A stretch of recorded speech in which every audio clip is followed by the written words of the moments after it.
का हमारा टॉपिक है टाइप्स ऑफ एग्रीमेंट्स, ठहराव के रूप अथवा किस्में, या ठहराव की कौन कौन से प्रकार हैं।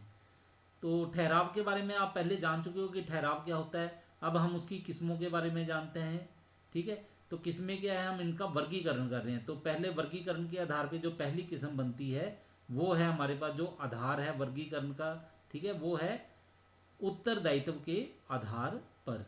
तो उत्तरदायित्व के आधार पर हम ठहराव को दो भागों में बांट सकते हैं, एक है यूनिलेटरल एग्रीमेंट, दूसरा है बाइलेटरल एग्रीमेंट। तो पहले हम पढ़ते हैं यूनिलेटरल एग्रीमेंट के बारे में। एक पक्षीय ठहराव। एक पक्षीय ठहराव क्या होता है? इस ठहराव में एक पक्षकार वो क्या करता है, अपने वचन को पूरा कर देता है, लेकिन दूसरा पक्षकार है उसने अभी अपना वचन पूरा नहीं किया है। ठीक है, यानी कि एक व्यक्ति ने क्या किया है, अपनी परफॉर्मेंस जो है, निष्पादन है, वो पूर्ण कर दिया है, लेकिन दूसरे व्यक्ति ने अभी निष्पादन नहीं किया है। अपनी जो उसकी ड्यूटी बनती थी, उसका जो वचन बनता था, उसका निष्पादन नहीं किया, उसको पूरा नहीं किया।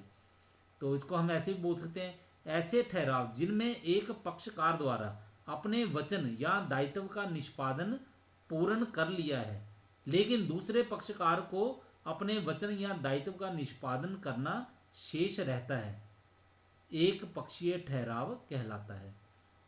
तो इसके लिए हम उदाहरण मान लेते हैं कि एक व्यक्ति ने दूसरे व्यक्ति को ऑर्डर दिया कि मुझे 10,000 रुपये की गुड्स मेरी दुकान में पहुंचा दो, और उस व्यक्ति ने क्या किया, 10,000 रुपया दूसरे व्यक्ति को दे दिया है। तो इसका मतलब क्या है, जो पहला व्यक्ति है उसने 10,000 रुपया दे के अपना वचन पूरा कर दिया है, लेकिन दूसरे व्यक्ति ने अभी वो गुड्स हैं, जो माल है, अभी पहले व्यक्ति के दुकान में पहुंचाना है, उसने अभी वो सामान पहुंचाया नहीं है। तो इसका मतलब है दूसरा जो पक्षकार है, दूसरा व्यक्ति है, उसने क्या किया है, अभी अपने वचन का निर्वाह नहीं किया है, अपने वचन का निष्पादन नहीं किया है। तो इस तरह का जो ठहराव होगा दो पक्षकारों के बीच में, उसको हम बोलते हैं एक पक्षीय ठहराव। उसके बाद है हमारे पास बाइलेटरल एग्रीमेंट, द्विपक्षीय ठहराव। तो इसमें क्या होगा, ये जो ठहराव के पक्षकार हैं, दो पक्षकार, दोनों ने ही अपने वचन का निष्पादन नहीं किया है। ठीक है, जैसे उदाहरण के लिए हम बोल लेते हैं कि ए ने बी को 10,000 रुपये की गुड्स सप्लाई करने का ऑर्डर दिया, ठीक है, और बी ने ऑर्डर जो है उसको पूर्ण करने का वचन दे दिया। ना तो अभी ए ने 10,000 रुपये का भुगतान किया है, और ना ही बी ने अभी गुड्स जो है ए की दुकान तक पहुंचाई हैं। तो इसको हम बोलते हैं बाइलेटरल एग्रीमेंट, यानी कि दोनों पक्षकारों ने क्या किया है, अपना वचन अभी पूरा नहीं किया है।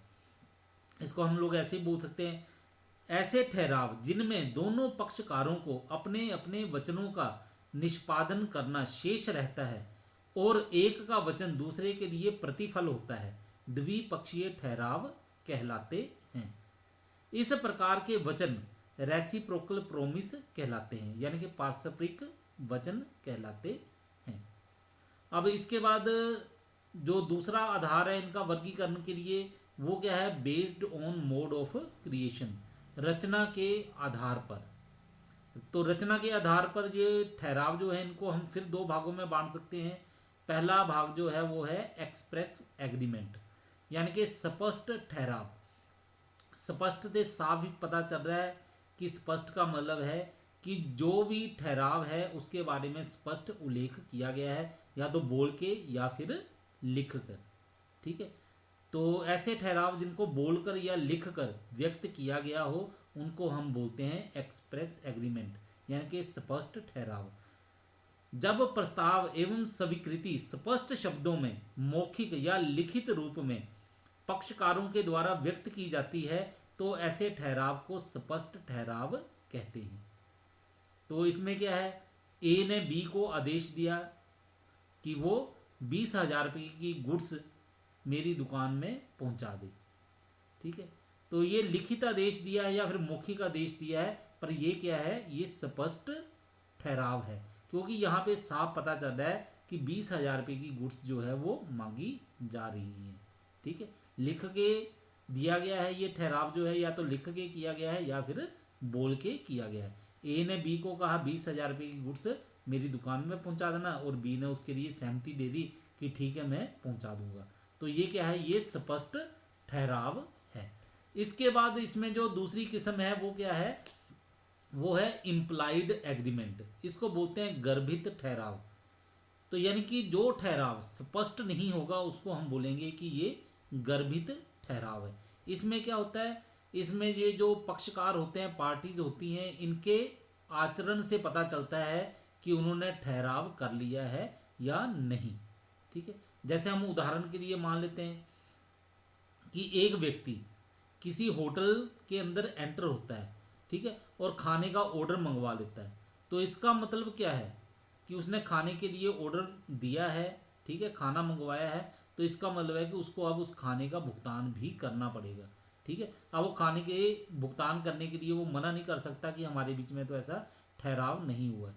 इसी प्रकार आप मान लो एक बस जो है एक स्थान से दूसरे स्थान में जा रही है, रास्ते में कोई व्यक्ति जो है बस के अंदर चढ़ जाता है, बस में चढ़ जाता है और सीट पे बैठ जाता है। ठीक है, यानी कि बस में एंटर हो जाता है।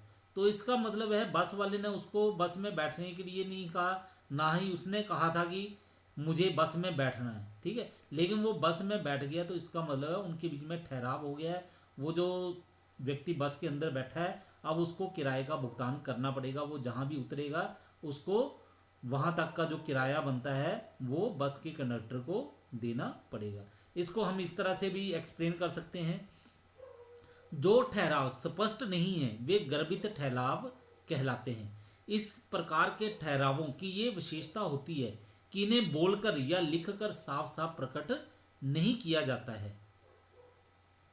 ठहरावों की बातें पक्षकारों के विचारों, उनके काम के ढंग व व्यापारिक रीति रिवाज द्वारा समझनी पड़ती हैं। ठीक है, तो इसके नेक्स्ट हमारे पास जो आधार है वो है बेस्ड ऑन इनफोर्सएबिलिटी। ठीक है, परिवर्तनीयता के आधार पर। तो परिवर्तनीयता के आधार पे अगर ठहराव जो है उनकी किस्में लिखी जाएं तो ये फिर दो किस्में बनती हैं, एक है वॉइड एग्रीमेंट, दूसरा है वॉइडेबल एग्रीमेंट। तो सबसे पहले हम वॉइड एग्रीमेंट के बारे में पढ़ते हैं। इसको हिंदी में बोलते हैं व्यर्थ ठहराव। ठीक है, तो व्यर्थ ठहराव क्या होते हैं, राज नियम द्वारा अपरिवर्तनीय ठहराव व्यर्थ ठहराव कहलाते हैं।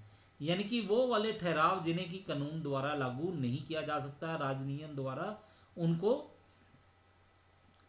परिवर्तनीय नहीं करवाया जा सकता, उनको हम बोलेंगे कि ये व्यर्थ ठहराव हैं। इनका कोई विधानिक अस्तित्व नहीं होता तथा संबंधित पक्षों को किसी भी प्रकार का कोई भी अधिकार प्रदान नहीं होता। ये ठहराव प्रारंभ से ही व्यर्थ होते हैं। ठीक है, अब ये जो हम बोल रहे हैं प्रारंभ से ही व्यर्थ, इसको क्या बोला जाता है, जो इनकी कानूनी भाषा इसमें बोलते हैं वॉइड एब इनिशियो।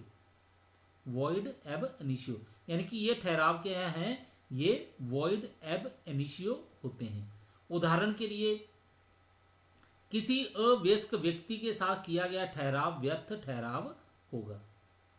ठीक है, तो व्यर्थ ठहराव और कैसे हो सकता है कि ए ने बी के साथ ठहराव किया कि वो सी का कत्ल कर दे, तो वो उसको 50,000 रुपये देगा।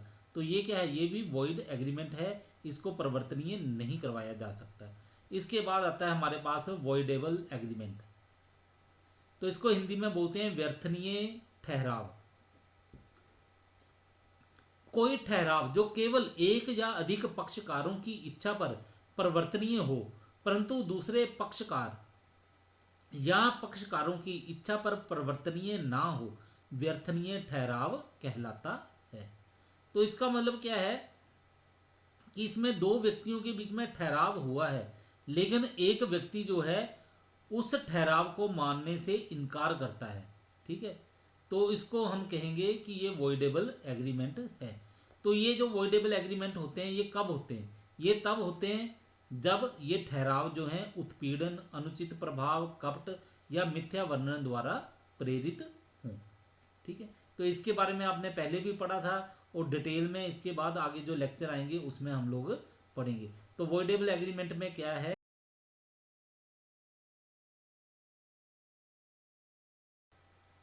कि ये उस समय तक वैध रहता है जब तक उसको खंडन करने का अधिकार रखने वाला पक्षकार उसका खंडन नहीं करता। इस प्रकार के ठहरावों में केवल पीड़ित पक्ष या पक्षकारों का इसका खंडन अथवा इसको अस्वीकार करने का अधिकार होता है, जबकि दूसरे पक्ष या पक्षकारों को ऐसा अधिकार नहीं होता। यदि पीड़ित पक्ष ने इसका खंडन या अस्वीकार करने के अधिकार का प्रयोग नहीं किया है तो ये पूर्णता मान्य होता है। ठीक है, इसकी एक उदाहरण क्या, जैसे उदाहरण मान लेते हैं, ए ने क्या किया, बी के सिर के ऊपर बंदूक रखी और उसको कहा कि मेरे साथ ये ठहराव कर लो, और बी ने उसके ठहराव को डर के कारण मान लिया। अब ये बी की इच्छा के ऊपर है कि वो उस ठहराव को माने या फिर ना माने। वो उस ठहराव को बाद में अस्वीकार कर सकता है, उस ठहराव का खंडन कर सकता है। ठीक है, इसके बाद जो नेक्स्ट हमारे पास आधार है वो है बेस्ड ऑन लॉ, वैधानिकता के आधार पर। तो वैधानिकता के आधार पर भी हम ठहरावों को दो किस्मों में बांट सकते हैं, एक है लीगल एग्रीमेंट, दूसरा है इलीगल एग्रीमेंट। तो सबसे पहले हम लीगल एग्रीमेंट के बारे में देखते हैं। इसको हिंदी में बोलते हैं वैधानिक ठहराव। इस ठहराव में वे सभी लक्षण विद्यमान होते हैं जो एक वैध ठहराव में होने चाहिए। तो यानी कि ये वाला कौन सा ठहराव है, इसमें सारे के सारे जो वैधानिक तत्व होते हैं, ठीक है, जो यानी कि एक ठहराव के लिए जरूरी हैं, ठीक है, लक्षण या फिर गुण, वो सारे के सारे इसमें पाए जाते हैं। यानी कि इनको बाद में परिवर्तनीय करवाया जा सकता है, या फिर ऐसे मान लो कि ये जो एग्रीमेंट हैं इनको बाद में कॉन्ट्रैक्ट में बदला जा सकता है, यानी कि ये बाद में कॉन्ट्रैक्ट बन सकते हैं। तो इनको हम बोलते हैं वैधानिक ठहराव। ठीक है, तो इसके लिए उदाहरण कर लेते हैं। ए बी को अपनी कार 50,000 रुपये में बेचने का प्रस्ताव पेश करता है और बी उस प्रस्ताव को स्वीकार कर लेता है। तो ये क्या है, ये लीगल एग्रीमेंट है, यानी कि वैधानिक ठहराव है। इसके बाद दूसरी किस्म है हमारे पास, वो है इलीगल एग्रीमेंट, अवैधानिक ठहराव। तो ये क्या होगा, ये लीगल एग्रीमेंट है जो है उससे बिल्कुल उलट होगा। इसमें क्या है, इसको हिंदी में बोलते हैं अवैध ठहराव, जो अधिनियम के विपरीत हो। यानी कि ये वाला ठहराव क्या है, ये अधिनियम जो है उसके विपरीत होता है, इसको आगे कॉन्ट्रैक्ट में नहीं बदला जा सकता है, इसको परिवर्तनीय करवाना जो है वो संभव नहीं है। ठीक है, परिवर्तनीय तो किया जा सकता है, ठीक है, लेकिन ये कानून की दृष्टि से गैर कानूनी होगा। ठीक है, तो ये जो इलीगल एग्रीमेंट है इसके लिए हम इस तरह से बोल सकते हैं, एक अवैध ठहराव वह है जो अधिनियम के विपरीत हो। वह ठहराव अवैधानिक माने जाते हैं जो अनैतिक हैं। अनैतिक का अर्थ है जिनमें लोक नीति के किसी नियम का पालन ना किया गया हो या अपराध हो, अर्थात कानून इस प्रकार के ठहराव करने के लिए आज्ञा ना दे। अवैधानिक अनुबंध विधान द्वारा वर्जित ही नहीं बल्कि इन्हें दंडनीय अपराध कहा जाता है। इस तरह के अनुबंध करने वाले व्यक्तियों को दंड दिया जा सकता है। ठीक है, तो इसमें हम ऐसे उदाहरण मान लेते हैं, क ख से कहता है कि यदि तुम ग को जान से मार दोगे तो मैं तुम्हें 5,000 रुपये दूंगा। क और ख के मध्य ये अनुबंध अवैधानिक तथा गैर कानूनी कहा जाएगा, क्योंकि अनुबंध का उद्देश्य वैधानिक अवैधानिक है। ठीक है, वैधानिक नहीं अवैधानिक है।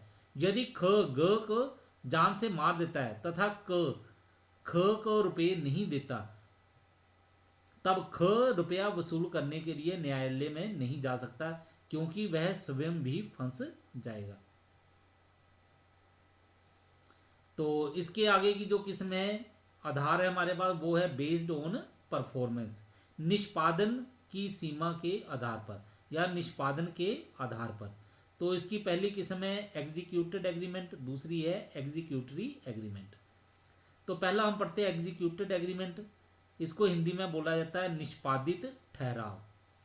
ये वह ठहराव है जिसके अंतर्गत दोनों पक्षकारों ने अपने अपने उत्तरदायित्वों को अनुबंध करते समय ही पूरा कर दिया है। तो ये जो निष्पादित ठहराव है इसमें क्या है, ये दो पक्षकार है ठहराव करने वाले, इन दोनों ने क्या किया है, अपने अपने वचन जो हैं वो पूरे कर दिए हैं। ठीक है, ए ने बी को कहा कि मैं आपको अपनी कार 50,000 रुपये में बेचने के लिए तैयार हूँ। बी ने कहा कि ठीक है, मैं आपकी कार 50,000 रुपये में खरीदने के लिए तैयार हूँ। बी जो है ए को 50,000 रुपये दे देता है और ए कार की डिलीवरी जो है वो बी को कर देता है। तो इस तरह के ठहराव को हम बोलेंगे कि ये ठहराव जो है ये निष्पादित ठहराव है, क्योंकि दोनों पक्षकारों ने अपने अपने वचन को पूरा कर लिया है। इसके बाद है एग्जीक्यूटरी एग्रीमेंट, निष्पादनीय ठहराव। इस ठहराव के अंतर्गत एक पक्षकार या दोनों पक्षकारों को अपना उत्तरदायित्व भविष्य में पूरा करना होता है। ये ठहराव एक पक्षीय अथवा द्विपक्षीय हो सकते हैं। तो एग्जीक्यूटरी एग्रीमेंट है, ये आपने पहले पढ़ लिए हुए हैं। ठीक है, जिसमें आपने पढ़ा था यूनिलेटरल और बाइलेटरल एग्रीमेंट, ये वही वाले हैं। यानी कि इसको भी अगर हमने बांटना हो तो दो किस्मों में बांट सकते हैं एग्जीक्यूटरी एग्रीमेंट को। तो ये दो किस्में क्या बनेगी आपके पास, ये बनेगी एक पक्षीय अथवा द्विपक्षीय ठहराव। इसके बाद है बेस्ड ऑन इन्फोर्सेबिलिटी। ठीक है, परिपूर्णता की दृष्टि से। तो परिपूर्णता की दृष्टि से अगर देखा जाए, ठीक है, तो ठहराव जो है फिर दो किस्म के हो सकते हैं। पहली किस्म है इनफोर्सेबल एग्रीमेंट, दूसरी है अनइनफोर्सेबल एग्रीमेंट। तो पहला है हमारे पास परिवर्तनीय ठहराव, इनफोर्सेबल एग्रीमेंट यानी कि परिवर्तनीय ठहराव। ये वह ठहराव है जिसमें किसी प्रकार की कोई कमी नहीं पाई जाती, अर्थात ये ठहराव राजनियम द्वारा अनुबंध की भांति परिवर्तनीय कराए जा सकते हैं। इनमें एक वैध अनुबंध के सभी लक्षण होते हैं। यानी कि ये कौन से ठहराव हैं जिन्हें कानून द्वारा लागू किया जा सकता है, इनमें किसी प्रकार की कोई त्रुटि नहीं होती। इसके बाद है अनइनफोर्सेबल एग्रीमेंट, अपरिवर्तनीय ठहराव। तो ये क्या होते हैं, अपरिवर्तनीय ठहराव एक ऐसा ठहराव है जो कि इस दृष्टिकोण से वैधानिक है कि उसके अंतर्गत अधिकार एवं दायित्व उत्पन्न हो जाते हैं और जिनको कि राजनियम मान्यता देता है, परंतु वे कुछ तकनीकी दोषों के कारण न्यायालय में परिवर्तनीय नहीं हो पाते।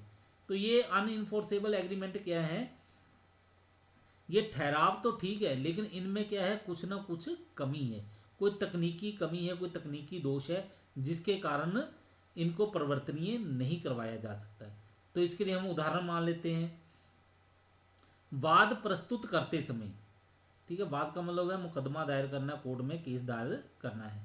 वाद प्रस्तुत करते समय वाद पात्र पर वादी को उचित मूल्य का स्टंप लगाना होता है। अपर्याप्त मूल्य का स्टंप होने पर न्यायालय वाद को स्वीकार नहीं करता। ठीक है, तो यानी कि ये क्या है, ये उदाहरण द्वारा आपको समझाया गया है कि ठहराव तो किया गया लेकिन उसमें क्या है, कोई दोष पाया गया। जैसे कि आपने कोई पेमेंट रिसीव की है, ठीक है, वो अमाउंट थी मान लो वो 50,000 रुपये की, उसके ऊपर आपने क्या करना था, रेवेन्यू स्टैंप लगानी थी, लेकिन रेवेन्यू स्टैंप लगा के उसके ऊपर सिग्नेचर नहीं किए गए। तो इस तरह के एग्रीमेंट को फिर बाद में क्या बोला जाएगा, ये अनइनफोर्सेबल एग्रीमेंट होंगे। ठीक है, अपरिवर्तनीय ठहराव कि इसमें कुछ दोष है, फिर उसके बाद क्या है, उस दोष को दूर करके इसको लागू करवाया जा सकता है।